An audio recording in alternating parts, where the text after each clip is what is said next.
Good evening everyone. मैं अनुज मिश्रा आज के सेशन में आपका स्वागत करता हूं। दोस्तों, हम लोगों ने स्टार्ट किया है पैसेजेस के डेली लेक्चर्स जो कि चल रहे हैं आपके सामने। तो इसमें आज हमारा 5th डे है और आगे के 3 पैसेज हम फिर से कंटिन्यू करने वाले हैं दोस्तों। तो चलिए क्वेश्चन देख लेते हैं एक बार।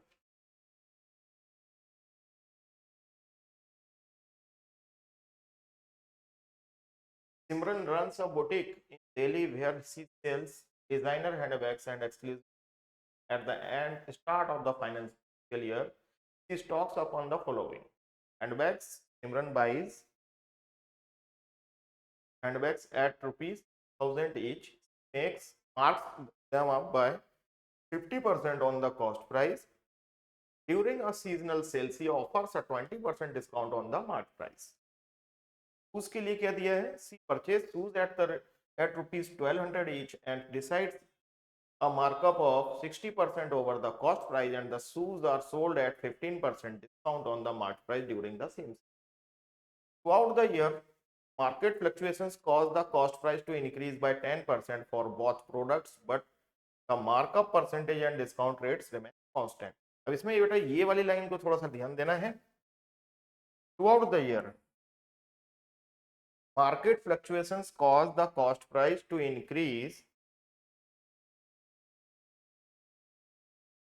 बाय 10%। मतलब कॉस्ट प्राइस तो 10% इंक्रीज करना है, लेकिन जो मार्कअप प्राइस है और डिस्काउंट रेट्स हैं ये हमें सेम रखना है। ठीक है बच्चों, ये दोनों चीजें हमें सेम रखना है।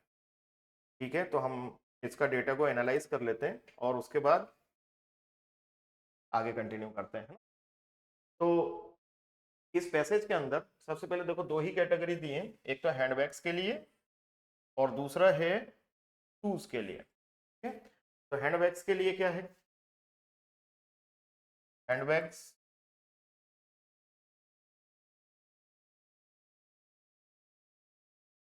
हैंडबैग्स की कॉस्ट प्राइस है बेटा 200 रुपीज कॉस्ट प्राइस, और हम फिर देखेंगे मार्ट प्राइस और फिर देखेंगे सेलिंग प्राइस। तो कॉस्ट प्राइस कितनी दी है? 1200 rupees, sorry 2000 rupees. Cost price है 2000। Okay, then markup by 50%। बेटा 50% बढ़ा दिया प्राइस को, तो कॉस्ट प्राइस 2000, उसका 50% यानी आधा, आधा यानी कितना? 2000 का आधा कितना हुआ? 1000। तो 1000 अगर हम इंक्रीज कर दें तो मार्ट प्राइस कितनी हो जाएगी बेटा? 3000। मार्ट प्राइस कितनी हो जाएगी? 3000 हो जाएगी। okay? अब इसके बाद डिस्काउंट कितना दिया बेटा इसमें? 20%। अब डिस्काउंट क्या होता है? मार्ट प्राइस में कमी करते हैं, है ना, जो भी प्राइस टैग लगा हुआ उसमें कमी करते हैं। तो 20%। अब 3000 का 20% कितना होगा बेटा? 600। तो 600 हम कम कर दें तो सेलिंग प्राइस कितनी हो जाएगी बेटा? 2400। इस सब में आपको ध्यान रखना होगा कि इसको प्रॉफिट कितना हो रहा है। तो भाई कॉस्ट प्राइस अगर 2000 है, सेलिंग प्राइस 2400 है, तो प्रॉफिट कितना हो रहा है इसको? 400 रुपीज। प्रॉफिट कितना है बेटा? 400 रुपीज। ओके, ये पूरी जो कैलकुलेशन थी वो किसके लिए थी बेटा? अभी तक हैंडबैग्स के लिए, है ना। नेक्स्ट लाइन बात करें, परचेज शूज एट रुपीज 1200। तो शूज की बात कर रहे हैं, कॉस्ट प्राइस कितनी है? 1200। मार्कअप किया, 60%। तो 1200 का 60% 720। 720 अगर हम ऐड कर दें बेटा तो मार्केट प्राइस कितनी हो जाएगी? 1920। ये कॉस्ट प्राइस हो गई, सेलिंग प्राइस 720 ऐड कर दिया तो 190। और अब दिया है, सॉरी मार्केट प्राइस होगी ये, सेलिंग प्राइस नहीं है। Market price 1920 and the selling price will be after applying discount on the market price। Market price के ऊपर डिस्काउंट कितना है बेटा? 15%। अब now we have to find the discount, sorry we have to apply the discount on the smart price 1920 पर हम अगर 15% discount लगा दें तो बची हुई प्राइस जो रहेगी वो सेलिंग प्राइस हो जाएगी। तो इस केस में बेटा बेहतर होगा कि 1920 इंटू, अब बेटा 15% डिस्काउंट दे दिया, क्योंकि परसेंटेज डायरेक्टली इवेल्युएट नहीं कर सकते, यहाँ पे वैल्यू कुछ ऐसी दी हुई है, तो इसके लिए हम क्या करेंगे कि 100 में से 15 गया तो कितना बचा बेटा 85 अपॉन में 100। थोड़ा कैलकुलेशन कर लेते हैं, 192 को हाफ कर दो बेटा, 2 9 जा 18, 6 जा 12, 96, और 85 का डबल कर दो तो कितना हो जाएगा 170। ऐसा इसलिए किया ताकि हमारी कैलकुलेशन क्या हो जाए, इजी हो जाए, ठीक है ना। अब 96 इंटू 17 अगर हम कर दें, ठीक है, तो 96 इंटू 17 अगर हम कर दें तो 17 6 जा 102, कैरी हुआ 10, ठीक है, तो 17 9 जा 153, 10 163 हो जाएगा, है ना। ये टोटल कैलकुलेशन की 1632।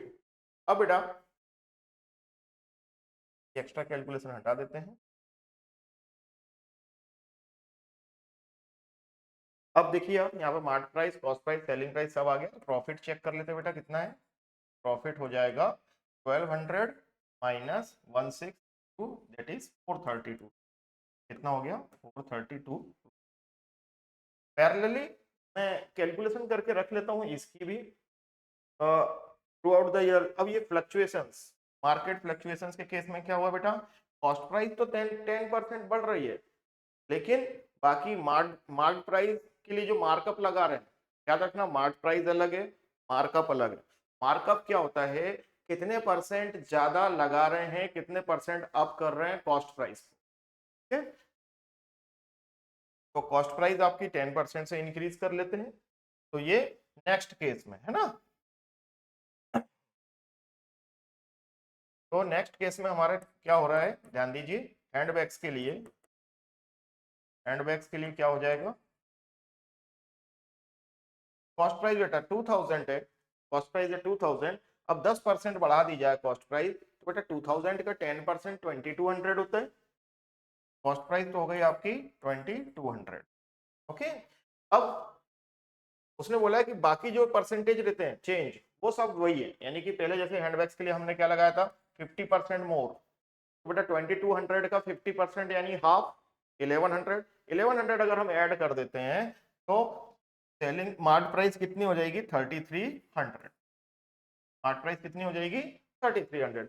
अब उस पर डिस्काउंट कितना दिया है 20%, तो 3300 का 20% 660 है ना, तो कितना हो जाएगा 2640, कितना बचेगा 2640।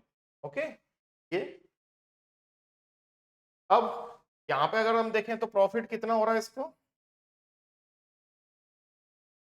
तो 2200 से 2640 हो गया बेटा, तो 440 रुपीज उसको क्या मिल गया है प्रॉफिट। क्लियर है। अब हैंडबैग्स के बाद शूज में क्या चेंजेस हो रहे हैं देखते हैं, की बात करें तो शूज की कॉस्ट प्राइस, अब बेटा पहले कितनी थी कॉस्ट प्राइस 1200, अब 10% बढ़ा दिया, तो 1200 का 10% यानी 120, अब 1200 में अगर हम 120 ऐड कर दें तो 1320, कितना हो जाएगा कॉस्ट प्राइस 1320, ये क्या हो जाएगी बेटा कॉस्ट प्राइस, ये मार्ट प्राइस और ये सेलिंग प्राइस, ठीक है। अब इस पे बेटा दूसरे वाले केस में मार्कअप कितना लगाया है बेटा 60%, अब इसका 60% अगर मार्कअप लगाया तो 160 हो जाएगा, है ना, क्योंकि 60% लगा के फिर ऐड करना तो आपके लिए टाइम कंज्यूम करेगा। ये डिपेंड करता है कि फिगर्स कैसे हैं, कि हमें कैलकुलेशन कैसे लेके चलना है। अब यहाँ पे अगर हम बात करें कि 60% ज्यादा, तो 1320 टू 160 अपॉन में 100, ठीक है, इस तरह से। तो 132 इंटू 16 कर लेते हैं, 132 इंटू 16 कितना आ जाएगा 2112, 2112, 16 टू जा 32, 16 थ्री जा 48, 351, 5, 16 1 जा 16, 5, 21, है ना। अब इस पे बेटा डिस्काउंट लगाएगा, डिस्काउंट कितना परसेंट है बेटा 15%, तो 2112 पर अगर हम 15% डिस्काउंट लगाएंगे तो इसका हमें 85% निकालना होगा, 85% निकालना होगा बेटा। तो 2112 इंटू 85/100, ठीक है। चलिए, तो 5 से डिवाइड करते हैं 17 और 5 से 20। अब बेटा 2 से हम इसको कैंसिल कर सकते हैं, तो ये 10 हो गया, 2 से ये कितना हो जाएगा, 2 10 जा 20, 2 5 जा 10, 2 6 जा 12, 1056। 1056 इंटू 17 अगर हम करें तो 17 6 जा 102, कैरी हुआ 10, 75 जा 85, 85 10 95 और 17 बन जा 17। यहाँ पे आपकी कैलकुलेशन बेटा बहुत इंपॉर्टेंस रखती है, आपके टेबल्स 20 तक होना ही चाहिए। अब नीचे का 10 है बेटा, डिवाइड करेंगे क्या लग जाएगा, डेसिमल 1795.2। इस एक्स्ट्रा कैलकुलेशन को हम हटा देते हैं, ठीक है बेटा। अब इतना कैलकुलेशन हमारा हो गया, ठीक है, हमारा डेटा पूरा अरेंज हो गया। अब हम क्वेश्चंस करने के लिए रेडी, ठीक है। चलिए, यहां तक कोई डाउट तो नहीं है बेटा? चलिए देखते हैं।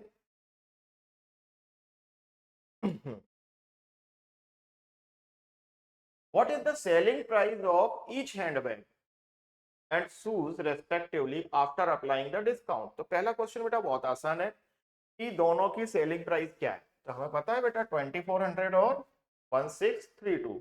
तो पहले वाले क्वेश्चन का आंसर अपना क्या आ जाएगा, 2400, 2400 एंड 1632, ये दोनों की सेलिंग प्राइस थी, शुरू में ही पता है हमें, ठीक है ना। चलिए नेक्स्ट क्वेश्चन क्या है,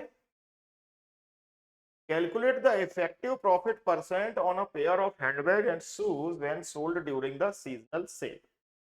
अब इफेक्टिव प्रॉफिट परसेंट का मतलब यह है कि total profit upon total cost price का फॉर्मूला क्या बनेगा बेटा, total profit upon total cost price.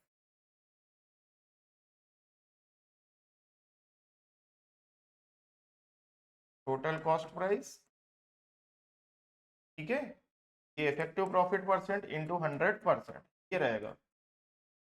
अब इसके लिए अगर हम वर्क करते हैं तो टोटल प्रॉफिट हमारा दोनों का कितना हो रहा है बेटा, तो 400 और 430, 400 और 432, बेटा ये हो गया 832। और टोटल कॉस्ट प्राइस कितनी हो जाएगी, 2000 और 1200, 832 अपॉन में 3200 टू 100%, ठीक है बेटा।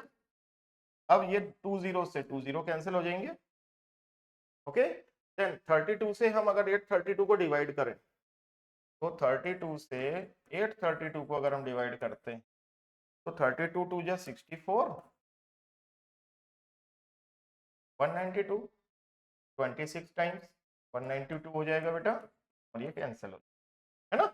तो अल्टीमेटली आंसर क्या आ गया हमारा, 26%, 26%। तो क्वेश्चन नंबर सेकंड का आंसर क्या रहेगा हमारा, 26%, है ना, इस तरह से।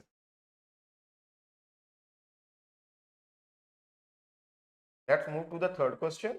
थर्ड क्वेश्चन क्या बोल रहा है,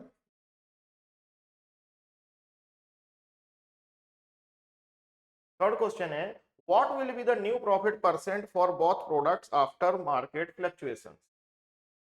ठीक है, दोनों प्रोडक्ट्स के लिए नया प्रॉफिट परसेंट क्या होगा आफ्टर मार्केट फ्लक्चुएशंस। अब बेटा ये बात जब बोल दी है कि आफ्टर मार्केट फ्लक्चुएशन, तो आपको ध्यान रखना है कि ये सेकंड वाले केस में जो हमने कॉस्ट प्राइस सेलिंग प्राइस निकाली है ना, उसके अकॉर्डिंग वर्क करना है हमें, ठीक है। तो टोटल प्रॉफिट नेक्स्ट वाले केस में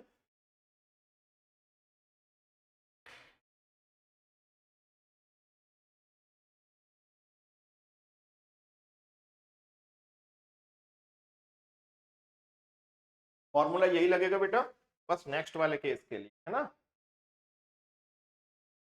तो सेकंड केस में हमारा टोटल प्रॉफिट हमने निकाल के नहीं रखा है, यहाँ पे इसका भी प्रॉफिट निकाल लेते हैं, कोई दिक्कत नहीं है।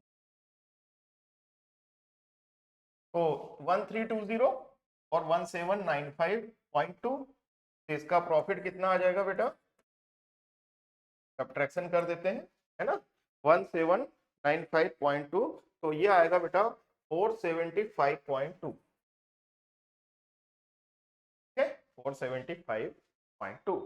अब फॉर्मूला यही लगेगा बेटा, तो टोटल प्रॉफिट कितना हो जाएगा इस केस में, ठीक है, कैलकुलेशन हटा देते हैं, यहीं पे अप्लाई कर देंगे वैल्यूज को, तो दोनों को हमको ऐड करना रहेगा बेटा, है ना, 440 और 475.2, तो ये कितना हो जाएगा अपना बेटा 915.2, कितना हो जाएगा 915, दोनों को ऐड किया, ठीक है, तो 915.2 divided by total cost price कितनी हो जाएगी बेटा, तो और नीचे क्या आ जाएगा 5350, है ना, आ जाएगा 3520, है ना,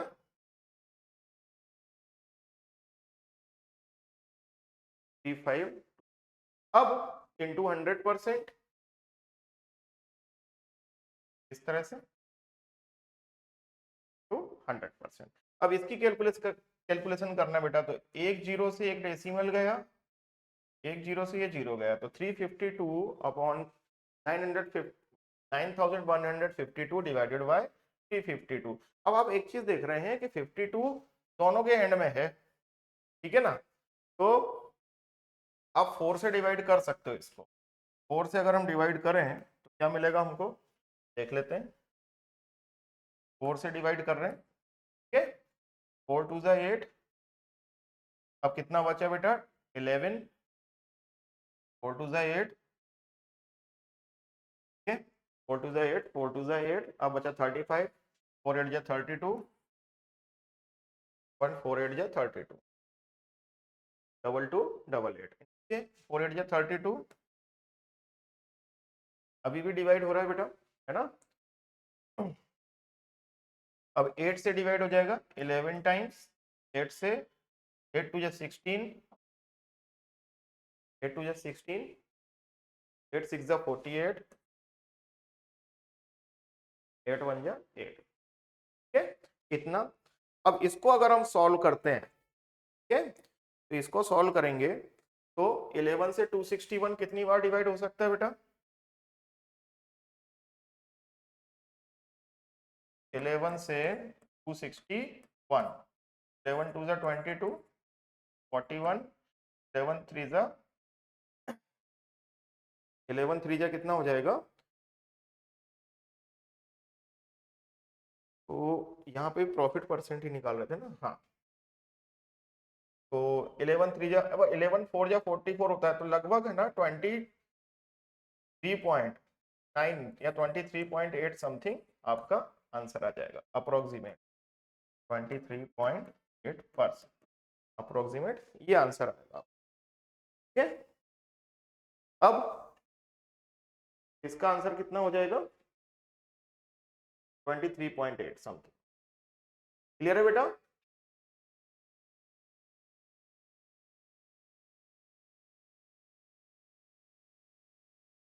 चलिए नेक्स्ट,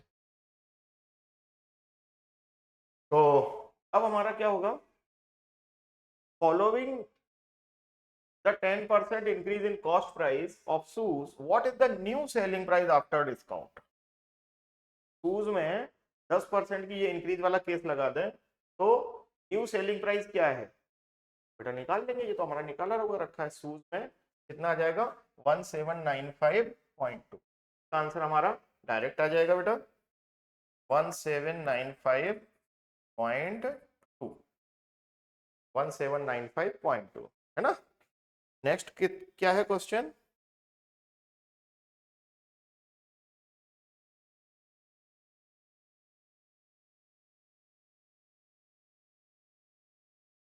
फिफ्थ वाला, if Simran wants to maintain the initial selling price of handbags despite the cost increase, what would be the new markup percentage assuming the same discount percentage, अब यहाँ पे बेटा ध्यान रखना है कि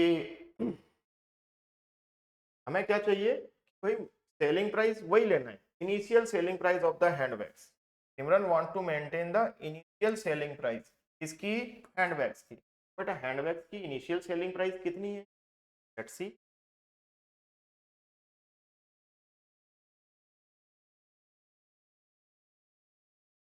हैंडबैग्स की इनिशियल सेलिंग प्राइस कितनी है बेटा, 24, ठीक है। और 10% के बाद कॉस्ट प्राइस कितनी हो जाती है, 2200। बेटा 2200 कॉस्ट प्राइस और सेलिंग प्राइस कितनी है, 2400। अब इस क्वेश्चन के लिए देखो हम क्या कर रहे हैं, तो कॉस्ट प्राइस तो आपके 2200 है और सेलिंग प्राइस कितनी लेना है आपको, 400, जो पहले वाली। अब इसके बाद उसने क्या बोला है, despite the cost increases what should be the new markup percentage. तो मार्क प्राइस कितना परसेंट ज्यादा लगाया है ये पूछ रहा है। New markup percentage assuming the same discount.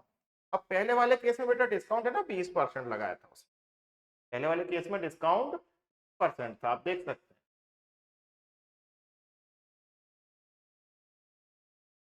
ठीक है। हैंडबैग्स की बात हो रही है, ये 20%। तो हमको क्या करना है बेटा, मार्ट प्राइस के लिए 20% डिस्काउंट लगाना है, यानी यहां से यहां जा रहे हैं तो we have to apply 20% discount. अब हम जानते हैं अगर मार्ट प्राइस हमारी एक्स होती है ना, तो 20% डिस्काउंट लगा दिया तो क्या बचेगा बेटा, 80%। अब 80 से 30 टाइम्स, तो एक्स यानी मार्ट प्राइस कितनी आ जाएगी आपकी, 30 इंटू 100, 3000। मार्ट प्राइस कितनी आ गई, 3000, है ना। तो आपसे वो, अब वो पूछ रहा है कि 2200 से अगर 3000 हो गया तो कितने परसेंट इंक्रीज हुआ। तो बेटा रेशो निकाल के भी काम कर सकते हैं हम। अब दो जीरो से दो जीरो कैंसिल कर देते हैं, ठीक है। टू जीरो से टू जीरो गए, 22 और 30 है तो 11 और 15 लिख सकते हैं इसको। और अब हम चेक कर लेते हैं कि कितने परसेंट इंक्रीज हुआ।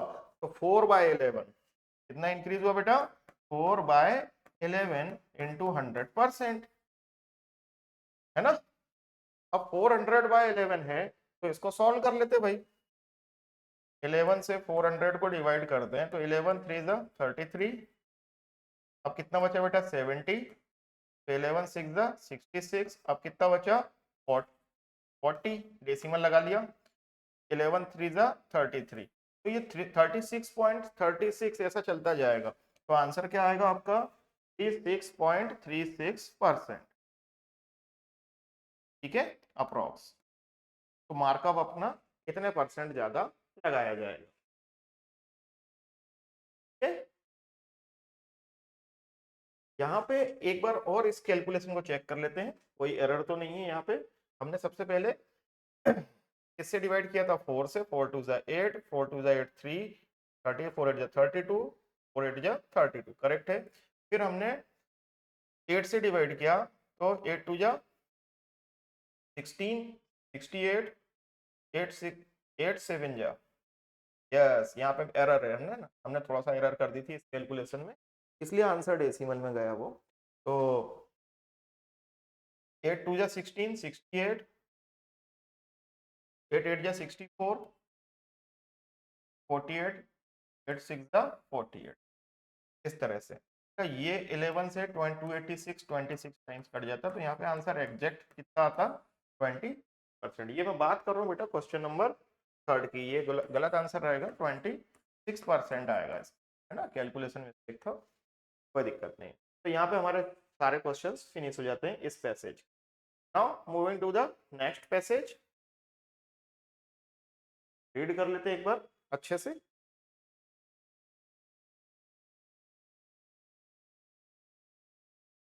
देखिए क्वेश्चन क्या है, in an island called Orson only 2 tribes, Lignac and Shorlia lives.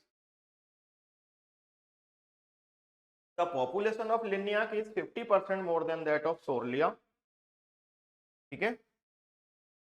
तो लिन्याक की पॉपुलेशन जो है वो 50% more than that of Sorlia. The island the ratio of male to female is 11:9, ये अच्छी चीज दी है। In Sorlia tribe number of females is 40% less than that of male. and in Lignac tribe the male populations are equal to that of female populations. The total number of female populations in Sorlia tribe is 1200. अभी देखो data तो बहुत, यानी passage की length देखी जाए तो बहुत कम है बेटा यहाँ पे, लेकिन फिर भी उलझा के दिया अवेलेबल है ना। तो इन चीजों को एनालाइज करने के लिए आपकी रेशो पे बहुत अच्छी कमांड होना चाहिए, बहुत अच्छी कमांड होना चाहिए। चलिए देखते हैं, कोई दिक्कत नहीं है। सबसे पहले पहला क्या रिलेशन दिया, थोड़ा टेबल का स्ट्रक्चर समझ लेते हैं भाई। दो ट्राइब्स हैं, मेल और फीमेल, इसके अलावा कुछ भी नहीं दिया। दो ट्राइब्स हैं, मेल और फीमेल है, बस। तो ट्राइब्स के नेम हम ऊपर लिख लेते हैं, क्या है, लिन्याक एंड सॉर्लिया।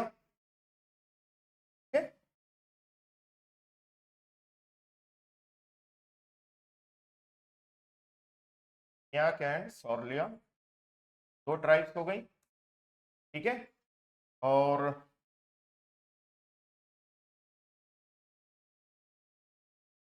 मेल और फीमेल भी दिए हैं,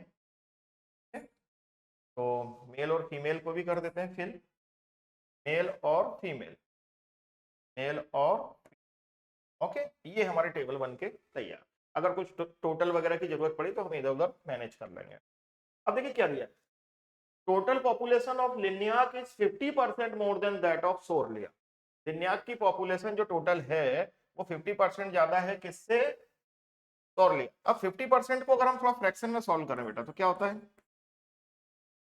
1/2, है ना। अब लिन्याक का कंपैरिजन किससे हो रहा है ये ध्यान रखना, ठीक है, कि लिन्याक की पॉपुलेशन जो है वो सॉर्लिया से ज्यादा है, यानी लिन्याक का कंपैरिजन किससे हो रहा है, सॉर्लिया से। तो नीचे वाली पॉपुलेशन किसको रिप्रेजेंट करेगी, एस को। अगर मैं इसको थोड़ी देर के लिए 2 ले लूं तो 2 + 1 ये कितना हो जाएगा बेटा, 3, कितना हो जाएगा, 3, करेक्ट है। अब आगे चलते हैं, और फिर क्या बोला, मेल और फीमेल का रेशो कितना है बेटा, 11:9। तो मेल और फीमेल का रेशो क्या है, 11:9। ये टोटल मेल और फीमेल की बात हो रही है ना के साथ। अब उसके बाद क्या बोला है, and in Sorlia tribe the number of females is 40% less than that of male population. अब सॉर्लिया ट्राइब में क्या हो रहा है, यानी इसकी बात कर रहे हैं, तो मेल पॉपुलेशन जो है वो 40% कम है फीमेल, सॉरी, फीमेल पॉपुलेशन जो है वो 40% लेस देन है मेल से, ठीक है। फीमेल पॉपुलेशन 40% लेस है मेल से। तो फिर से परसेंटेज कन्वर्जन कर लेते हैं, है ना, चलिए देख लेते हैं।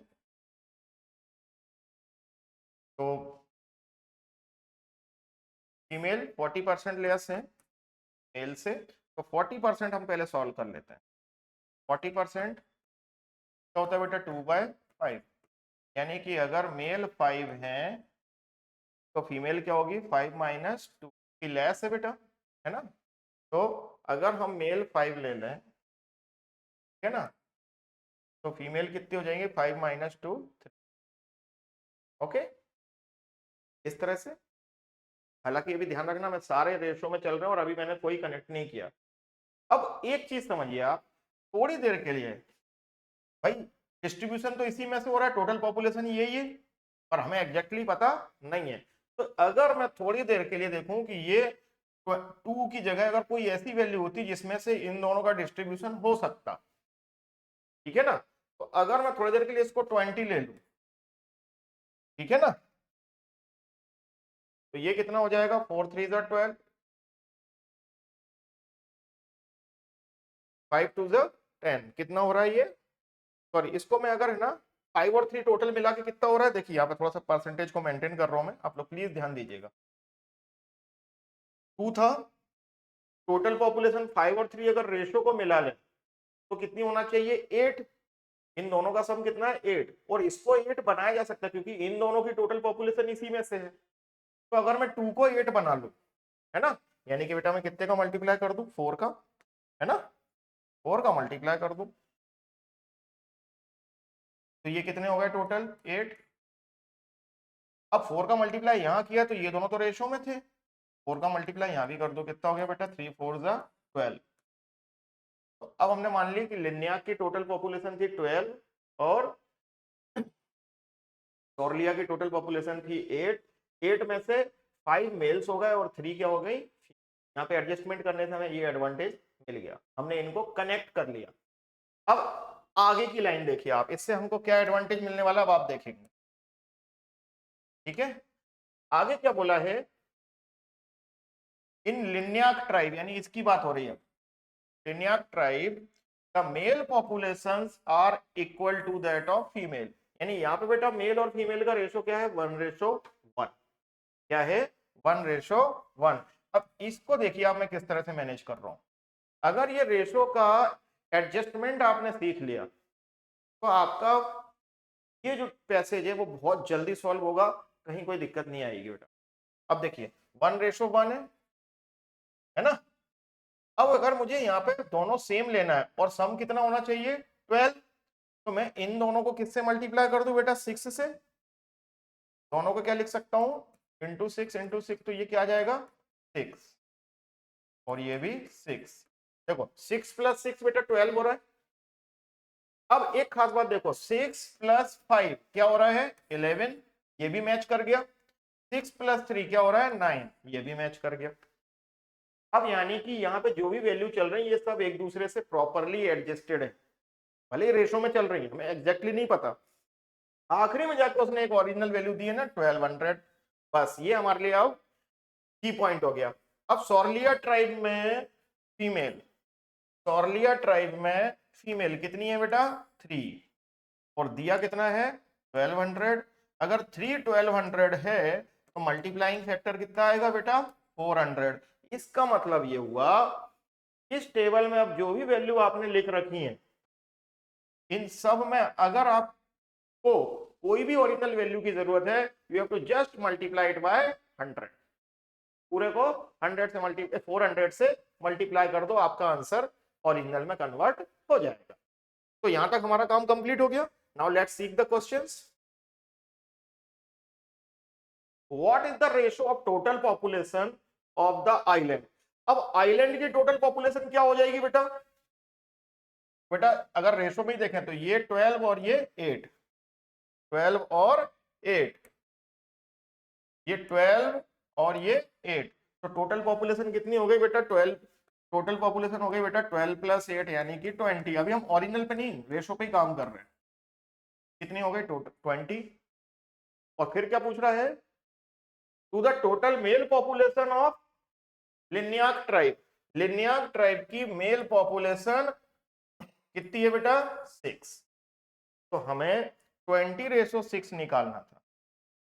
ठीक है, अब 20:6 निकालोगे बेटा कितना आ जाएगा, 10:3। 10:3। यहाँ पे ओरिजिनल निकालने की जरूरत क्या है बेटा, भाई 400 का मल्टीप्लाई आप इसमें भी कर लो, है ना 20 में, तो 400 का मल्टीप्लाई आप 6 में भी कर लो, उसके बाद आप रेशो निकालो, तो अल्टीमेटली 400 तो कैंसिल होना ही है, तो कोई फर्क नहीं पड़ रहा, और ये हमारा आंसर हो जाएगा। What is the second question here, what is the total number of male population in the island। तो बेटा मेल पॉपुलेशन टोटल कितनी है, तो बेटा रेशो में देखो मेल पॉपुलेशन कितनी है 11, 11 × 400 कर देंगे क्या आ जाएगा, 11 × 400,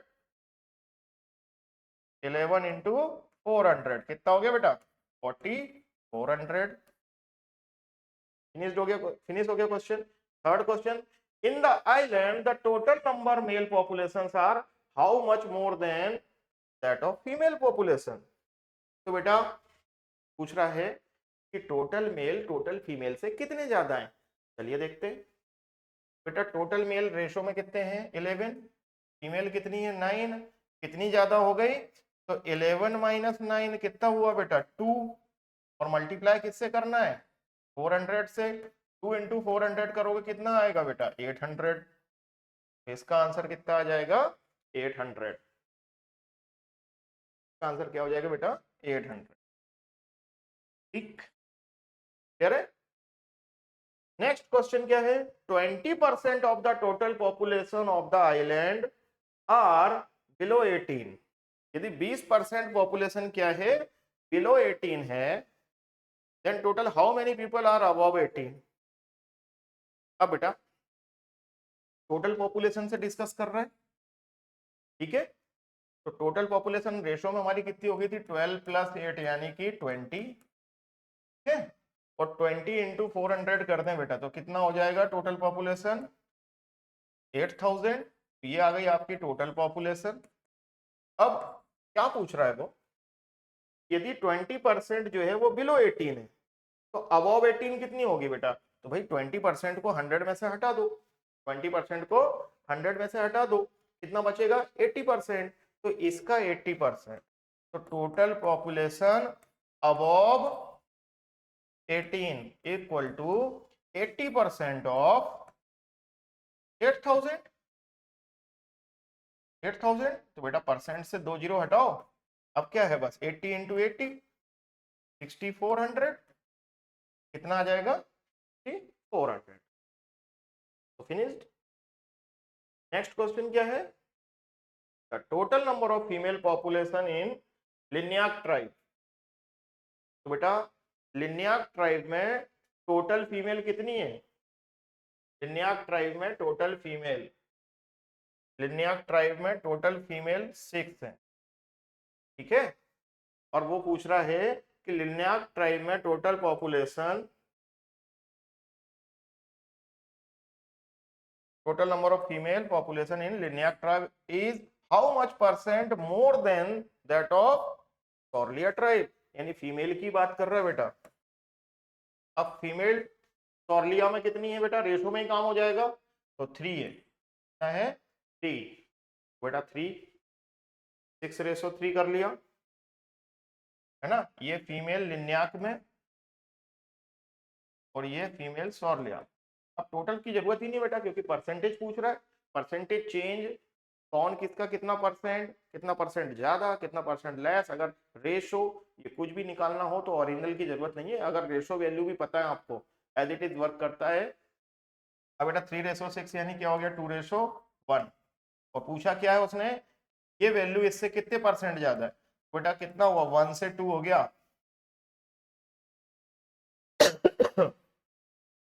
है ना। तो इंक्रीज हुआ 1 का, है ना, तो डबल है ना सीधे, तो 100% हो जाएगा। अगर कोई चीज डबल हो रही हो तो क्या होता है, इंक्रीज होता है 100% का। फिर भी आपको करके बता रहा हूँ, इंक्रीज हुआ 1 का, कितने से स्टार्ट किया 1 से × 100%। वैसे इसको करने की आवश्यकता नहीं थी, तो 100% इंक्रीज हो रहा है। तो याद रखिएगा कभी भी कोई वैल्यू, मैं यहाँ पे थोड़ा सा बता देता हूँ परसेंटेज का कॉन्सेप्ट। अगर कोई वैल्यू डबल हो रही हो तो इंक्रीज होता है बेटा 100%। अगर कोई वैल्यू ट्रिपल हो रही हो तो इंक्रीज होता है बेटा 200%। अगर कोई वैल्यू 4 टाइम्स हो रही हो तो 300%। यानी इससे एक चीज समझ में आई आपको, इससे एक चीज समझ में आई कि जितने टाइम्स हो रहा है 3 times 4 times 5 times 6 times 8 times कुछ भी हो, उससे एक कम, यदि 8 टाइम्स हो रहा है तो 8 में से एक कम कर दो, कितना हुआ 7 to 100%, है ना। कोई वैल्यू जितने भी टाइम्स हो रही है उससे एक कम करके 100% लगा दो, उतना परसेंट इंक्रीज होता है, ठीक है। So here we finish this passage and all the questions over it. Now moving to the next passage, read the information. Information read कर लेते हैं।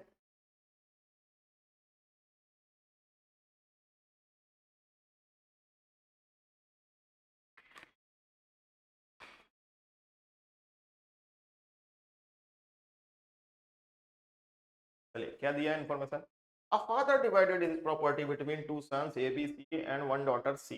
The person had rupees 80,000 in cash, rupees 5 lakhs as land, ठीक है, land के रूप में उसके पास कितने रुपए हैं 5 lakhs की लैंड है, and 6 lakhs as gold, gold कितने का है बेटा 6 लाख का। चलिए ठीक है, he gave half of the gold to his daughter। अब मुझे लगता है कि यहाँ पे हम इसी के पैरेलली अपनी टेबल को ड्रॉ कर सकते हैं, है ना। चलिए तो धीरे धीरे हम नोट कर लेते हैं डेटा को भी, ताकि हमारा टाइम वेस्ट ना हो। एग्जाम में भी यही करना है कि अगर आपको दिख रहा है कि हाँ बहुत टफ नहीं है सिचुएशन, तो हम इजीली साथ में पैरेलली टेबल को क्रिएट कर लें, या डेटा को जिस भी फॉर्म में आप मैनेज करना चाहते हैं, जनरली टेबल ही बनती। तो क्या है भाई, प्रॉपर्टी है, और प्रॉपर्टी के 3 लोगों में डिस्ट्रीब्यूट कर रहा है, और प्रॉपर्टी भी 3 रूप में, 3 फॉर्म्स है ना, cash, land and gold.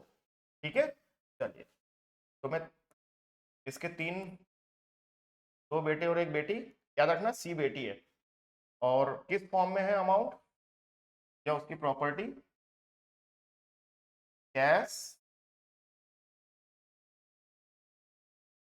Cash, ठीक है, लैंड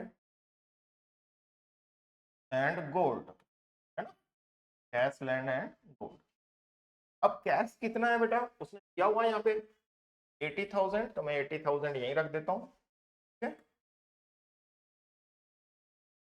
80,000,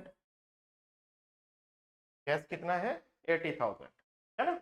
उसके बाद लैंड 5 लाख, 5 लाख, ठीक है, और उसके बाद गोल्ड 6 लाख, गोल्ड क्या है बेटा 6 lakh, clear.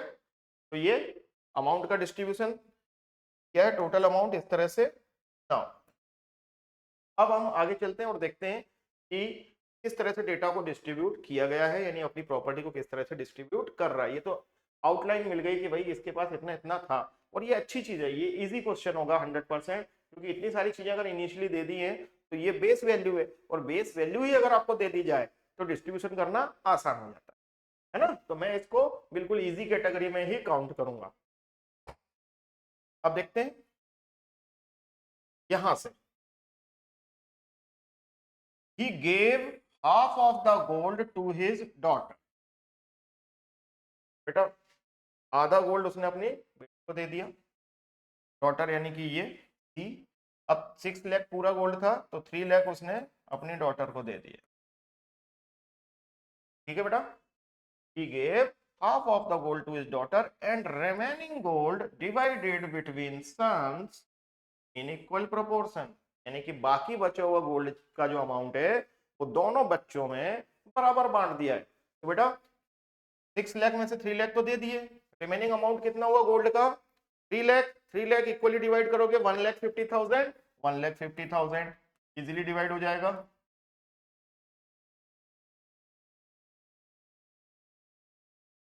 Clear. Next, gold का डिस्ट्रीब्यूशन फिनिश्ड।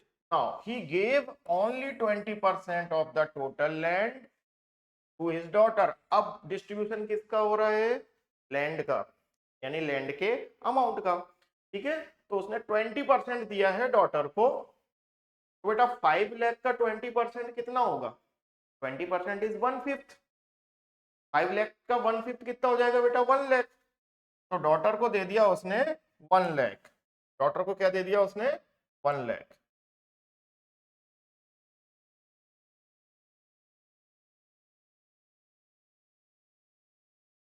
डॉटर को दे दिया उसने 1 लाख, ठीक है। उसके बाद and divided the remaining land between sons A and B in the ratio 3:1। अब बेटा 5 लाख में से 1 लाख तो दे दिया, so the remaining is 4 lakh and 4 lakh is divided in the ratio 4:1, 3:1 respectively to the A and B। ए और B को बांटा है, यानी ए का हिस्सा 3 है और बी का हिस्सा 1 है। चलिए 3 और 1 का टोटल कितना हुआ 4, 4 से 4 लाख को डिवाइड किए कितना बचा 1 लाख। तो अगर हम देखा जाए तो इसको डिस्ट्रीब्यूट कर सकते हैं 3 लाख और 1 लाख, है ना, हो गया ना 3:1। अगेन नेक्स्ट, अब क्या हो गया, अब देखो एक चीज और है, on the condition that child who received highest share of land, highest share of land किसको मिला बेटा ए को, तो ये क्या करेगा बेटा पर मंथ 2,500 रुपए देगा, किसको फादर को। तो ये यहाँ पे थोड़ा सा हम नोट करके रख लेते हैं कि इसी को देना है 2,500 रुपए, ठीक है, ताकि हमें डेटा को बार बार इन फॉर्म ऑफ लाइंस यानी कि पैसेज में से रीड करना ना पड़े। यही दिक्कत आती है कि हम बार बार इंफॉर्मेशन को अगर प्रॉपर नहीं लिखते हैं ना तो बार बार पैसेज को करते रहते हैं एंड वेस्टेज ऑफ टाइम होता है। नेक्स्ट आगे, he gave 70%, 75% of total cash amount to his daughter. 75%, 75% means what? 3/4, 80 का 3/4 कितना हो गया बेटा? 60,000। तो 60,000 उसने किसको दे दिया? डॉटर को। ठीक है, 60,000 कितना किसको दे दिया? डॉटर को। अब बचा कितना बेटा? बचा 20,000, और 20,000 को क्या कर रहा है वो? And remaining cash amount was divided between sons in equal proportion. तो बचा 20,000 और उसको बांट दिया उसने इक्वली। तो 10,000 बेटा दोनों बच्चों को मिलेगा, सन को मिलेगा, है ना। तो this is the whole scenario of the table, है ना। अब इसके बाद देखते हैं कि क्वेश्चन को किस तरह से पूछा गया है। How much total property in cash, land and gold together did C get? बेटा सी ने कुल देखा जाए तो तीनों का मिला के कितना पाया? तो बेटा 1 लाख प्लस 3 लाख 4 लाख और 60,000। तो इसका आंसर तो बहुत इजीली सॉल्व हो जाएगा। 4,60,000 कितना आएगा बेटा? 4,60,000। ठीक है, 4,60,000। Next question, the share of son A in total property was how much more than that of son B in total property? ठीक है ना, टोटल प्रॉपर्टी में से सन ए का हिस्सा कितना ज्यादा है सन बी के हिस्से से? बेटा ए और बी के दोनों के टोटल निकाल लेते हैं हम और फिर चेक कर लेंगे कितना ज्यादा है ना। अब देखो कितना ज्यादा है अगर पूछा जाए ए का बी से, तो एक बात सोचने वाली है बेटा, कैश में दोनों बराबर है, गोल्ड में दोनों बराबर है, तो डिफरेंस क्या है? बस इसी का निकाल लो, 3 लाख का और 1 लाख का, है कि नहीं? 3 लाख और 1 लाख का, तो 3 लाख और 1 लाख का डिफरेंस कितना आ जाएगा बेटा? 2 लाख। इजीली हो जाएगा। तो 3 lakh minus 1 lakh equal to बेटा दोनों का शेयर का डिफरेंस कितना आ रहा है? 2 लाख का आ रहा है। ठीक, then moving to the question number 3। Question number 3 क्या डिमांड कर रहा है भाई, देख लेते। After dividing the property the father had lived for another 10 years। अब बेटा जब ये डिस्ट्रीब्यूशन हो गया, इसके बाद भी फादर कितने समय तक रहे? 10 years तक, 10 years। then the son who had received the highest share of land। अब याद है ना आपको वो कहानी कि भाई जिस बेटे को या जिस व्यक्ति, जिस बच्चे को सबसे ज्यादा लैंड का शेयर मिलेगा वो फादर को क्या देगा? Per year 2,500 rupees. ठीक है, तो बेटा कितना पे करेगा वो फादर को? ठीक है ना बेटा, 2,500 इंटू क्या हो गया बेटा? 10। तो 10 वर्ष में उसने कितना दिया होगा? 25,000। हाँ, इन 10 years he have given कितना? 25,000 रुपीज। ठीक है, अब नेक्स्ट क्वेश्चन,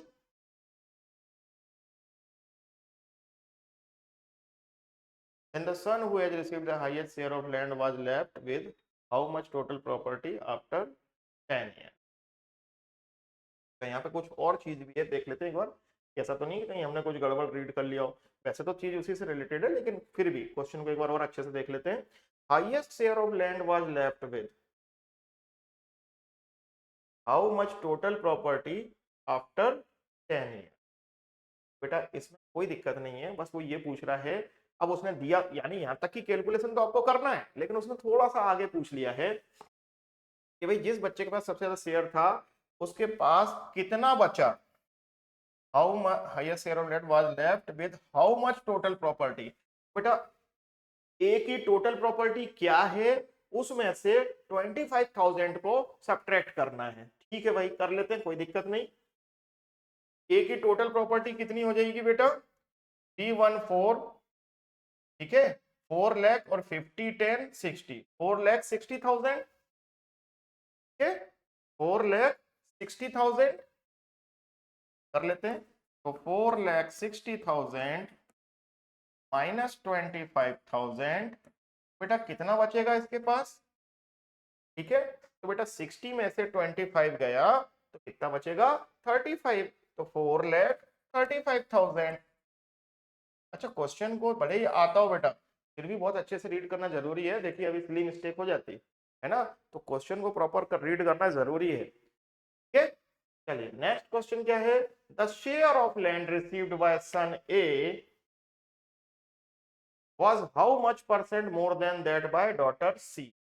यानी कि ए को जो लैंड का शेयर मिला है वो डॉटर के लैंड के शेयर से कितना परसेंट ज्यादा है, देख लेते हैं। देखो बेटा, ए को मिला है 3 लाख, डॉटर को मिला है 1 लाख। अब आप एक चीज देख पा रहे हैं, मैंने अभी परसेंटेज का कॉन्सेप्ट बताया था, परसेंटेज इंक्रीज। ओरली आंसर दे सकते हैं। 1 लाख से 3 लाख हुआ, कितना ज्यादा हुआ? कितने टाइम्स हुआ? 3 टाइम्स। अगर कोई वैल्यू 3 टाइम्स है तो 3 माइनस 1 2, 2 इंटू 100 200, 200% ज्यादा है।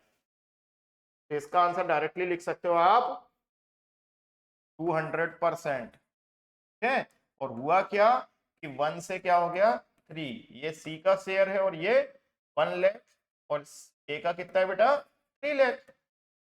ठीक है, 3 टाइम्स हो रहा है ना, तो 200% ज्यादा होगा। And the last question, what was the respective ratio of total property received by son A and B. A और बी की टोटल प्रॉपर्टी का रेशो, तो इसका तो अभी निकाला था हमने 4,60,000, 4,60,000, और बी का कितना है बेटा? तो बी का है बेटा 1 और 1 2, 250 260, 2,60,000। बेटा रेशो निकालना है, रेशो ही निकालना था कि कितना ज्यादा या कम है, वो रेस्पेक्टिव रेशो, बस रेशो निकालना है बेटा, कोई दिक्कत नहीं। 0 से 4 जीरोस कैंसिल, और again we can divided by 2, है ना। तो 2 से डिवाइड करेंगे बेटा, ये कितना आ जाएगा 23, और ये कितना हो जाएगा 13। तो 23:13।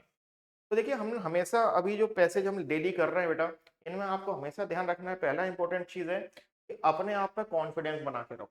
हालांकि ये भी सच है कि कॉन्फिडेंस प्रैक्टिस से ही आएगा, तो आपको शुरू में जुटना पड़ेगा।